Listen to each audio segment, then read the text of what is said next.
नमस्कार दोस्तों, आप सभी का हमारे YouTube चैनल में स्वागत करती हूँ। उम्मीद है कि आपको ये कहानी पसंद आएगी। समझ न पाया था, लेकिन कुछ कुछ बातें तो हो ही गई थी। मुँह चिरा आता दिखा। क्या बात हो गई रे? मंगल ने पूछा। भोला की लड़की ने सब गड़बड़ कर दिया। लड़का तो उसके लिए मचलने लगा, ब्याह से इनकार कर रहा है। क्या गणेशी को देखा है उसने? सारे टाइम उसी को तो देखता रहा। वो मंगल की समझ में सब आ गया। तब तक मनोहर भी उसके पास उठकर आ गया। बोला, वापस चल रहे हो? हाँ, बस भोला आ जाए। गड़बड़ क्या है? लड़के ने शायद गणेशी को देख लिया है, उसके लिए मचल रहा है। शायद रामा को उसने नापसंद कर दिया है, पर बाप तैयार है। मनोहर के पैरों तले की जमीन खिसक गई। आंखें आगे हल्का सा अंधारा छा गया। मैंने मना किया था भोला को। मंगल क्रोध से हेठा जा रहा था। आज कैसी बेइज्जती हो गई। जमींदार बोला न कि लड़की लेकर निकल जाओ। अब भी भोला को अक्ल आएगी या नहीं? तब तक भोला भी आ गया। उसके पीछे घबराई सी गणेशी थी और जमींदार का लड़का बड़बड़ा आ रहा था। अगर कुछ गड़बड़ हो गई तो देखूंगा मैं। मंगल ने कुंवर को इस तरह देखा जैसे उसको खा जाएगा। कुंवर हेटता हुआ सामने से चला गया। महाजन की बैलगाड़ी है, उसी से निकल जाओ। और तुम, मैं और स्टेशन बाबू आ जाएंगे, तुम चलो। नहाने के बाद मनोहर बड़े से पत्थर के पास गया। पत्थर के नीचे की एक दो ईंटें खिसकाते ही उसको एक कागज मिल गया। फुर्ती से उसने कागज को छिपा लिया और क्वार्टर में वापस आ गया। दरवाजा उसने भीतर से बंद कर लिया। पेंसिल से टेढ़े मेढ़े अक्षरों में लिखा गणेशी का पत्र था। कल की बात लिखी थी कि उसने किस तरह से रामा को देखने के लिए आया लड़का केवल उसकी ओर ही देखता रह गया। उसको बड़ी शर्म लग रही थी। इसके बाद वह बापू के साथ वापस आ गई। उसने अपने मन की व्यथा लिखी थी। इस कैद से वह छुटकारा पाना चाहती थी। अपने पिता के सीधेपन से वह परेशान है। जमींदार को तो जैसे वह भगवान ही मानते हैं। वह नहीं जाना चाहती थी, लेकिन बापू जबरदस्ती ले गए। कुंवर ने उसके साथ छेड़खानी करने की कोशिश की, लेकिन आदमियों के रहने की वजह से कुछ कर न सका। लेकिन उसकी नियत अच्छी नहीं मालूम पड़ती है। वह जल्दी से जल्दी इस जगह को छोड़ देना चाहती है। वह उसके साथ भागने के लिए तैयार है, पर उसको यहाँ रहना पसंद नहीं है। मनोहर एक सांस में सारा पत्र पढ़ गया। फिर उस पत्र को उसने छिपा कर रख दिए, कपड़े पहने, दरवाजा खोलकर बाहर आ गया। सामने ही मंगल दिख गया। स्टेशन पर तो बड़ा तमाशा हो रहा है मनोहर बाबू। क्या हो गया? मेहमान लड़ रहे और मंगल हंसने लगा। मनोहर मुस्कुरा कर रह गया। मंगल के साथ वो स्टेशन की ओर चल पड़ा। स्टेशन के पास जाते जाते उसको तेज आवाजें सुनाई दी। देखा तो हंगामा मचा था। मोचिरा, लूला, कुंवर, जमींदार और भी कई लोग हाजिर थे। लड़के का बाग बेतरफ बिगड़ रहा था। लड़का कुछ बड़बड़ा रहा था और भोला दूर खड़ा चुपचाप सब कुछ सुन रहा था। जैसे फलदान हुआ है वैसे ही ब्याह भी होगा। मैं नहीं करूँगा, लड़का कह रहा था। तेरे न कहने से क्या होता है? लड़के का बाप बोल रहा था। तू कौन होता है? मैं नहीं करूँगा, देख लेंगे, बाप चिल्लाकर बोला। जमींदार ने दोनों को शांत किया। लड़के को भी समझाया गया, पर लड़के की ही जिद थी कि उसको लड़की पसंद नहीं है, वह विवाह नहीं करेगा। लेकिन लड़के का पिता पूर्ण रूप से सहमत था। विवाह को पक्का रूप देने के लिए फलदान भी कर दिया गया था। मंगल इस चकचक में बिल्कुल शामिल न रहा। ट्रेन का वक्त हो रहा था। उसने सिग्नल गिरा दिया। ट्रेन टार ठीक हो गए थे, लेकिन जरा सा कहीं अटकाव था, झटका देना पड़ा था। थोड़ी देर में ट्रेन आ गई। मेहमानों को बैठा दिया गया। जमींदार ने लड़के के बाप से दोनों हाथ जोड़कर प्रार्थना की, मेरी इज्जत आपके हाथ में है, बारात लेकर जरूर आना। वह तो आएगी श्रीमान, लड़के का पिता बोला। आप फिक्र न करें, इससे छोटे वालों को तो अपने देखा है, आप बेफिक्र रहे। आपकी लड़की हमारे घर में बहू बनकर जरूर आएगी, आपकी मेहरबानी है। ट्रेन चल पड़ी। ट्रेन जाने की कुछ देर बाद सब प्लेटफॉर्म पर खड़े रहे। इसके बाद आई हुई बैलगाड़ियों पर केवल लूला को छोड़कर सब वापस चले गए। कुंवर शायद भोला को धमकाने वाला था, पर मंगल को आते देखकर खिसक गया। मनोहर अपनी जगह पर आ गया, चुपचाप अपना काम करने में लग गया। इन लोगों की किल किल से मेरी आज की आमदनी मारी गई, लूला कहने लगा। कल से झगड़ा चल रहा है, फलदान तो हो गया, कहा भोला ने। हाँ, तब तो ब्याह पक्का है। कौन जाने न हो जाएगा भैया, भोला ने गहरी सांस छोड़ते हुए कहा। पैसे की मार बहुत बड़ी होती है भैया। किल किल तो हो गई है, चलता है। सब ठीक ठाक कर मंगल भी पास आ गया। लूला को देखकर बोला, अब पढ़ाई का क्या होगा? जमींदार की लाडली को पढ़ाने जाना पड़ेगा क्या स्टेशन बाबू को? क्या पता, लूला ने कहा। आज तो जाना बेकार ही है, तुम पूछ लेना, भोला ने कहा। कल से देखा जाएगा। पढ़ाई की क्या जरूरत है?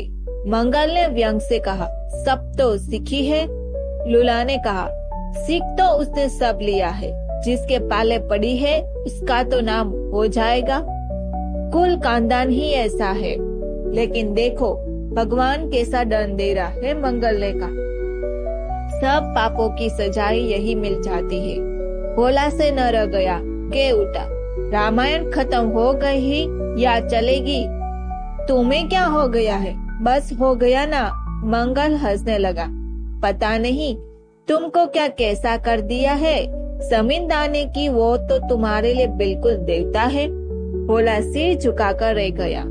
मनोहर भी चुपचाप बैठा बैठा सब सुन रहा था। कहने के तो वह रजिस्टर देख रहा था, पर उसका ध्यान लूला और मंगल की ही बातों पर था।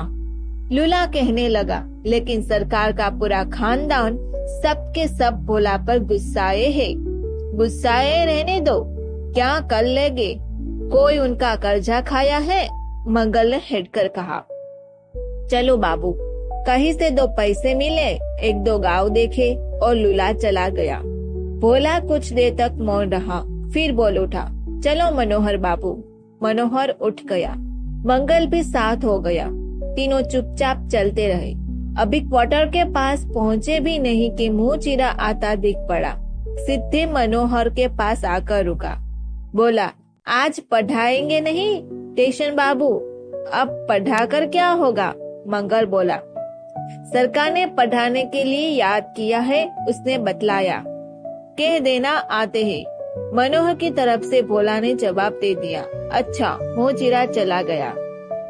मुंह चिरा के चले जाने के बाद मनोहर ने साइकिल निकाली और जमींदार के घर की तरफ चल पड़ा। उसका मन अब सचमुच बहुत खट्टा पड़ा गया था। रामा को पढ़ा सकने में वह बिल्कुल असमर्थ रहा था। जिम्मेदार से वह नम्रता पूर्वक अपनी इस असमर्थता को प्रकट कर देगा और हमेशा के लिए छुट्टी ले लेगा। तेजी से साइकिल दौड़ाता हवेली के सामने आया। मुंह चिरा शायद वापस न लौटा था, इसीलिए खुद साइकिल भीतर रख दी। अब इस साइकिल को भी यही छोड़ जाएगा। जमींदार की साइकिल अपने पास रख कर क्या करेगा? भीतर गया। बैठक सुनी थी, पर एक नौकर ने मनोहर को पहचान लिया। स्टेशन बाबू आइए, और उसने भीतर खबर कर दी। चलिए, आपको बुलाया है। मनोहर जमींदार की स्त्री के सामने आया। रामा पास ही बैठी थी। वह अपनी लड़की को परे हटाकर बोली, बोल, तू क्या कह रही थी? बता तो दिया मैंने माँ, रामा रुआसी सी बोली। क्यों स्टेशन बाबू, ये क्या बात है? मेरी लड़की से आप गंदी गंदी बातें क्यों करते हैं? उसको क्या सिखला रहे थे? सब माल वाल लेकर अपने साथ भागने की सलाह दे रहे थे? छी! मनोहर के पैरों तले की जमीन खिसक गई। आंखों आगे अंधकार छा गया। लड़ खड़ा गया। वह बड़ी कठिनाई से बोल सका, ये आप क्या कह रहे हैं? पूछ लो लड़की से, तुम्हारे सामने खड़ी है। बिल्कुल झूठ। मनोज चिल्ला उठा, एकदम झूठ बोल रही है। मेरी लड़की झूठ बोलती है? तुम ही एक सच्चे हो। तुम्हारी गणेशी ही एक सीता सावित्री है।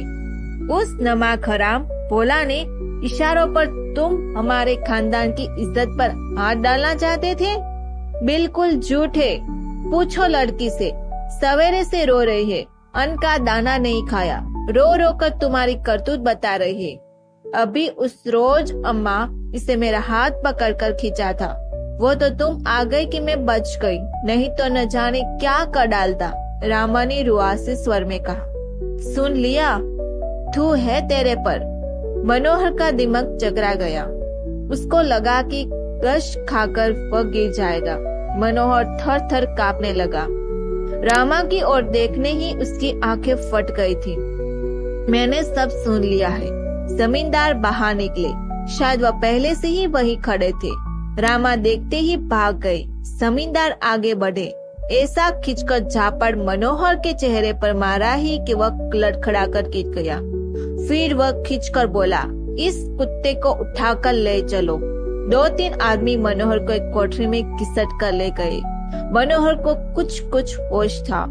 उस कमरे में कुंवर खड़ा था, उनके हाथ में हंटर था।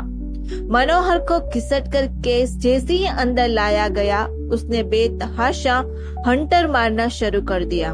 एक के बाद एक इतने हंटर पड़े, मनोहर 1-2 चीख के बाद वह बिल्कुल ठंडा पड़ गया। जिस समय मनोहर अपने होश में आया, उस समय उसके शरीर का जोर जोर दुख रहा था। बड़ी कठिनाई से वह आंखें खोल सका। अपने ऊपर झुके लोगों से केवल एक ही चेहरा पहचान सका, वह लूला का चेहरा था। स्टेशन बाबू, आपको ये क्या हो गया? मनोहर कुछ न बोला। कुछ लोगों ने उसे उठाकर बैठा दिया। तब तक शायद बैलगाड़ी आ गई थी, उस पर लिटा दिया गया। मनोहर को कुछ धचके लगे और इन धचकों के कारण उसको अपने शरीर का दर्द और बढ़ता मालूम पड़ा।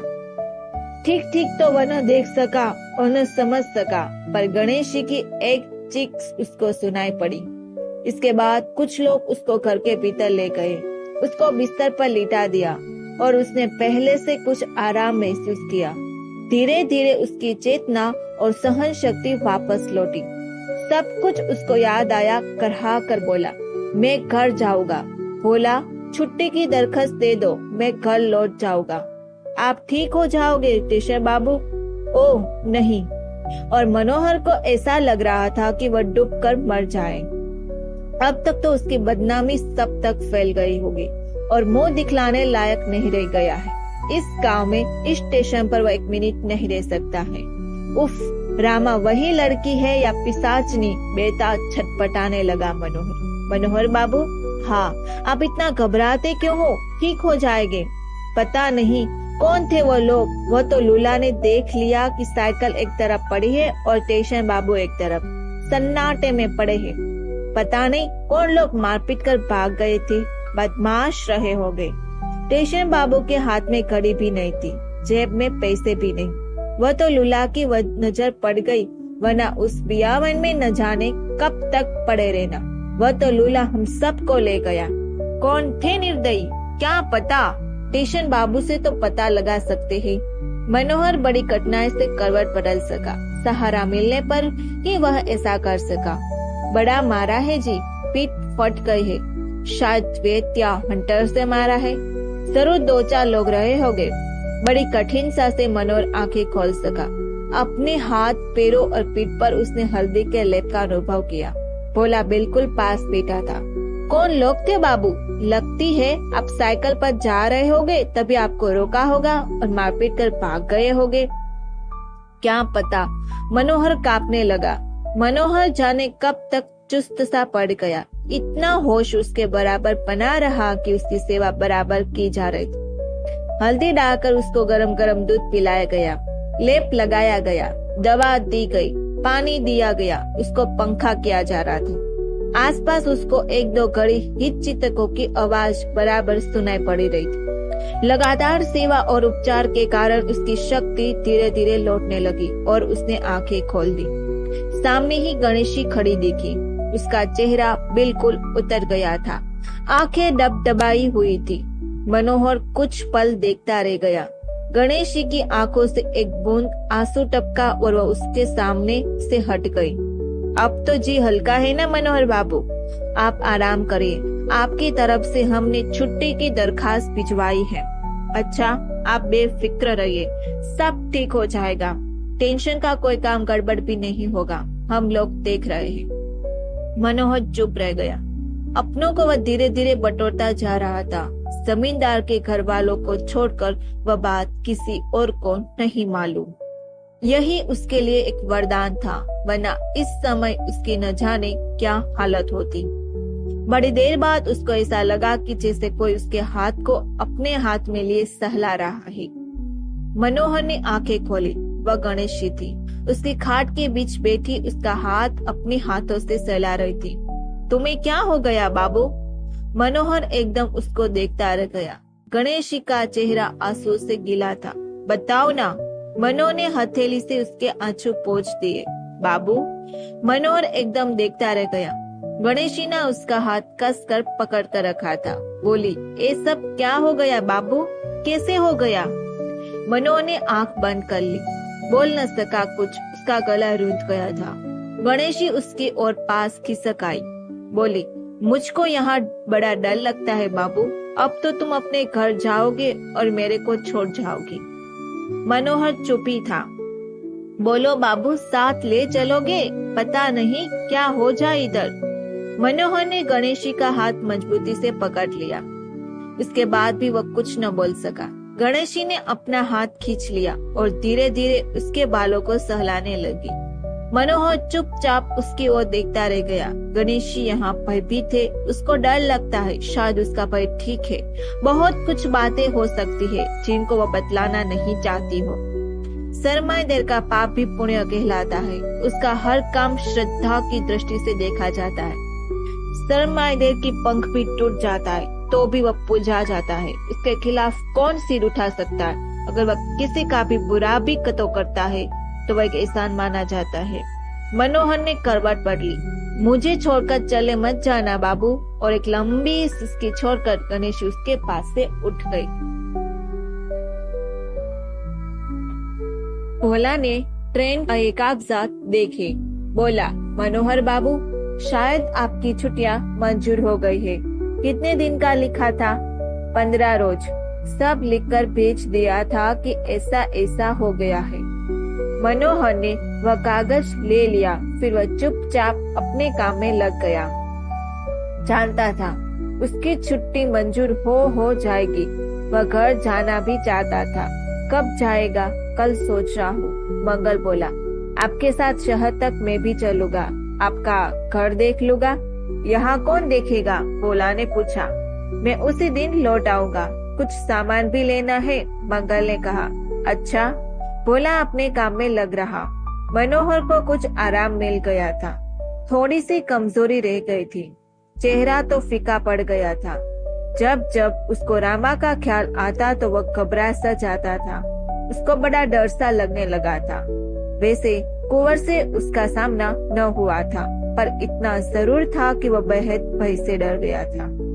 इस गांव में अकेला वह कुंवर का कुछ नहीं कर सकता। मन भारी हो गया। कल वह चला जाएगा। गणेश जी क्या उसके बिना रह सकेगी? उसको तो वह अपने साथ लेकर जा नहीं सकता। भोला और मंगल से कुछ कहने का साहस तो उसमें नहीं है। गणेश जी को यही रहना होगा। इसके बाद जब वह लौटकर आएगा तो देखेगा। इस समय तो कुछ नहीं हो सकता है। मनोहर का मन बड़ा दुखी था। उसका चेहरा बिल्कुल रंगहीन था। मंगल बोला, आपको कोई चिंता लग गई है। आप हमेशा उदास उदास से रहते हैं। मनोहर कुछ न बोला। चलिए खाना खाने। मंगल ने उसका हाथ पकड़ लिया और हंसने लगा। अब तो आपकी तबीयत ठीक है? खुश रहा करो मनोहर बाबू। उठिए। तीनों साथ वापस लौट पड़े। ट्रेन के जाने के साथ ही लूला वापस लौट गया था। सब तरफ हमेशा की तरफ सन्नाटा था। भोला क्वार्टर के सामने आया तो अपनी औरतों को सामने खड़े पाया। मंगल देखकर हंसने लगा। तीनों पास गए। आज तो भोजी रास्ता देख रही है। गणेश जी का कुछ पता नहीं है। काफी समय हो गया, आसपास सब जगह देख लिया, कुछ पता नहीं वह कहाँ चले गए। भोला की पत्नी ने व्याकुलता से कहा। उसके शब्दों में चिंता और डर था। मंगल चौंक गया। क्या कहा? अरे गणेश जी उस तरफ गए हैं क्या? बड़ी देर से गणेश जी की आहट नहीं मिली। पता नहीं लग रहा कब से। शायद पानी भरने गई थी। मैं कुएं की तरफ देखाई, शायद तुम्हारे पास गई हो न। और मंगल फुर्ती से कुएं के पास गया। बाल्टी कुएं पर रखी थी। उसने आसपास देखा, फिर जोर से आवाज दी, गणेश जी। उस सन्नाटे में मंगल की आवाज दूर दूर तक गूंजाई, पर कोई उत्तर न मिला। मंगल दौड़ा दौड़ा कई तरफ गया। हर तरफ उसने जोर जोर से पुकारा, गणेशी, लेकिन उत्तर में मंगल की ही ध्वनि वापस लौट कर आई। भोला ने पूरा घर देख मारा, मनोहर का क्वार्टर भी देख आया। भोला की स्त्री बैठकर सिसकने लगी। मंगल लौट कर आया। उसने अपने होठ काटे, बोला, मैं समझ गया। कहाँ चली गई है वह? भोला ने घबरा कर पूछा। कुंवर ले गया उसको। मंगल, मैं ठीक कह रहा हूँ बोला, कुंवर ही उसको उठाकर ले गया है। ये उसकी ही बदमाशी है। मैं उसका सिर फोड़ दूंगा, मैं उसकी जान ले लूंगा, मैं उसको छोड़ूंगा नहीं। और वो अपनी लंबा हथौड़ा संभाल कर तोड़ गया। मनोहर तो ढगा सा मूर्ति जैसा खड़ा रह गया। लेकिन भोला वीर सा दौड़ा और उसने मंगल को कसकर पकड़ लिया। तुमको मेरी कसम है मंगल, अगर तुमने कुछ किया तो छोड़ दो भोला, छोड़ दो। मंगल चिल्लाया। मंगल, भोला ने कहा, नहीं नहीं, लड़की मेरी गई है, तेरी नहीं। भोला चीखा, ले गया है तो ले जाने दो। ये कौन होता है कि बीच में बोलने वाला? भोला ने मंगल का हथौड़ा वाला हाथ कसकर पकड़ लिया। तुझको मेरी कसम है, मेरी कसम। लड़की मेरी गई है, तेरे से क्या नाता? मेरे से कोई नाता नहीं है। नहीं नहीं। मंगल ने हथौड़ा फेंक दिया और तनकर खड़ा हो गया। उसने एक टक घूरकर भोला को देख कहा, फिर से बोलना, तेरा मेरा कोई नाता नहीं है, कोई नाता नहीं। तू इतना गिर गया है भोला? मंगल ने चीख कर कहा। तेरी लड़की उठा कर ले गया और तू कुछ नहीं बोल रहा है? क्या हो गया है तेरे को? और मंगल ने उसको कसकर पकड़ा। बतला बतला, बात क्या है? तू ऐसा क्यों हो गया है भोला? भोला की आंखें भर आई, कठिनता से कहा, तू मुझको छोड़ दे, छोड़ पहले। तू बता क्या बात है?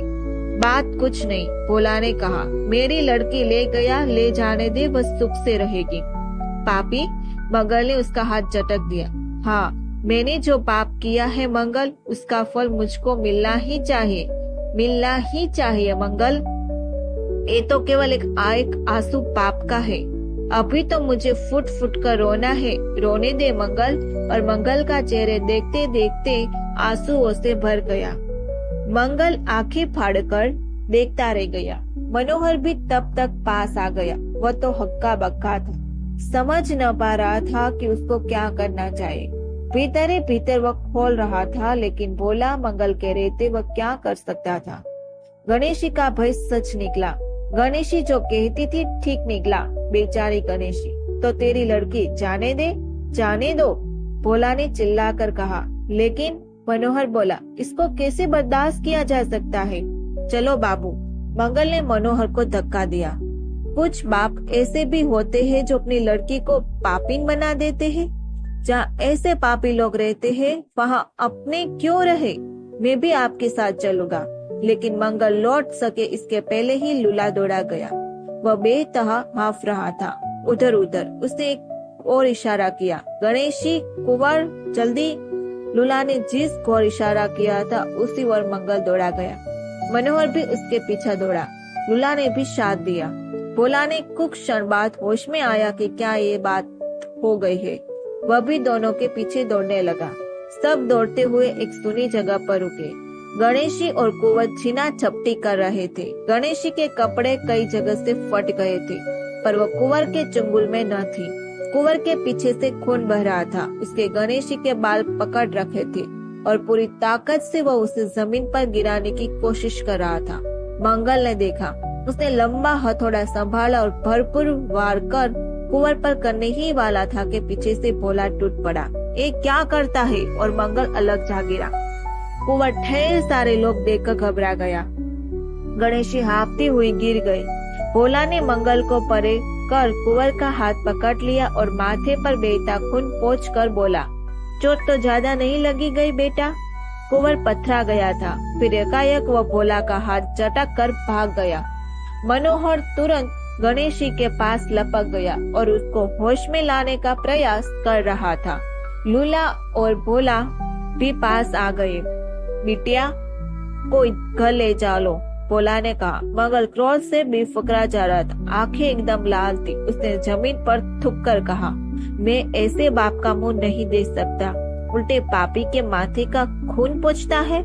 मंगल जाने लगा, लेकिन भोला ने उसका हाथ पकड़ लिया। मंगल, तुम समझते क्यों नहीं? क्या समझू? भगवान हर तरफ है और हर एक को उसके पाप की सजा मिलती। तूने कौन सा पाप किया है? पाप? भोला ने कहा, हाँ मैंने एक पाप किया है। कौन सा? भोला ने धीरे से कहा, कुंवर मेरा बेटा है। कुंवर की माँ की शादी होने से पहले मेरा उसका प्यार था और उसे 2 महीने का पेट था। मैंने पाप किया है? मंगल, मैं पापी हूँ? मंगल के पैरों तले की जमीन खिसक गई। उसके हाथ में थमा हथौड़ा अपने आप छुटकर गिर गया। वह तुरंत आगे बढ़ा और गणेशी को उठना में मनोहर की सहायता की। लूला गणेशी की माँ को खबर देने के लिए आगे दौड़ गया। लड़की सुकुशल है और कुंवर उसका बाल भी बांका नहीं कर सका। और दूसरे दिन जब मनोहर वापस जा रहा था तब वह अकेला न था, उसके साथ गणेशी भी थी। पीली धोती में गणेशी घूंघट निकाले उसके पास बैठी थी और भोला, मंगल, लूला और भोला की स्त्री की आंखों में आंसू भरकर विदाई दे रहे थे। भोला की आंखों में आंसू आ गए और वह कहने लगा, बाबू, मैं नहीं जानता कि तुम्हारे और गणेशी के बीच क्या गड़बड़ है। मैं तो यही चाहता हूँ कि गणेशी जहाँ रखे सुख से रहे। लूला ने पैसों से भरा एक बड़ा सा डिब्बा बलपूर्वक मनोहर को थमा दिया था, इस अनुरोध के साथ कि उस पैसे से वह गणेशी के लिए पैरों की पायल खरीदेगा। सबने लूला को बहुत मना किया, पर वह जिद पर आ गया था। उसकी बात काटी ना जा सकी और जब ट्रेन छूटने लगी तो मनोहर की भी आंखें डबडबा आई थी। मुझे उम्मीद है कि आप सभी को मेरी ये कहानी बहुत पसंद आ गई। एक कहानी समाप्त हो चुकी है। अब अगले वीडियो में एक नई कहानी के साथ मिलेंगे। सबका बहुत बहुत धन्यवाद इस कहानी सुनने के लिए। ये भाग यही खत्म होता है। आगे की स्टोरी सुनने के लिए हमारा अगला वीडियो का इंतजार करें। ऐसी कहानी सुनने के लिए इस चैनल को सब्सक्राइब, लाइक, कमेंट और अपने दोस्तों को शेयर जरूर करना। सुनने के लिए धन्यवाद।